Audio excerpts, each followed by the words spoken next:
Tonight, President Trump says the United States will blockade the Strait of Hormuz, stepping up pressure on Iran after peace talks in Pakistan ended without a breakthrough.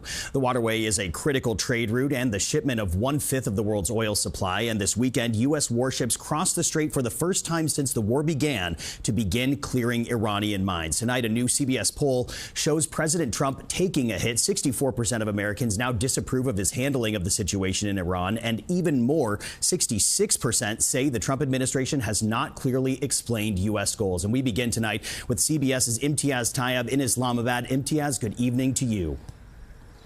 Tom, good evening. Well, the region is really on edge tonight as the U.S. Iran peace talks break down without a deal, threatening a fragile ceasefire, the global economy, and a very real risk of returning to all-out war.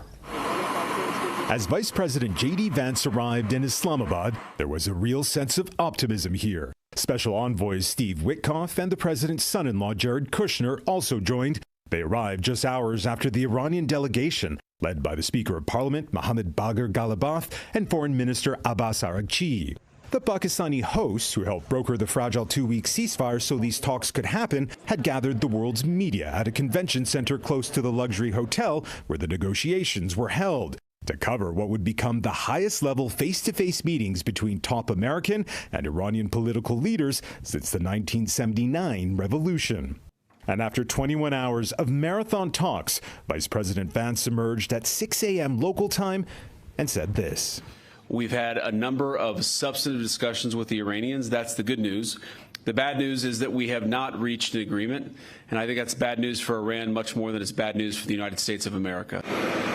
A U.S. official close to the talks told CBS News the United States and Iran did not reach an agreement on all of the following points: ending uranium enrichment, dismantling enrichment facilities, retrieving uranium stockpiles, accepting a broader regional peace, ending funding for proxies like Hezbollah in Lebanon, and perhaps most urgently, fully reopening the Strait of Hormuz and charging no tolls for passage.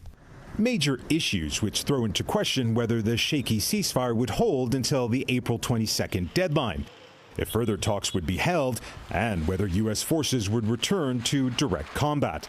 Mushahid Hussain Syed is a member of the Pakistani Senate. Are we at the precipice of a deal or something far worse? I feel we are at the precipice of a deal. But the very fact that the notion that 48 hours before the talks commenced, there was talk of wiping out civilizations. So that shows that both sides have an intent or a desire and the willingness to give peace a chance.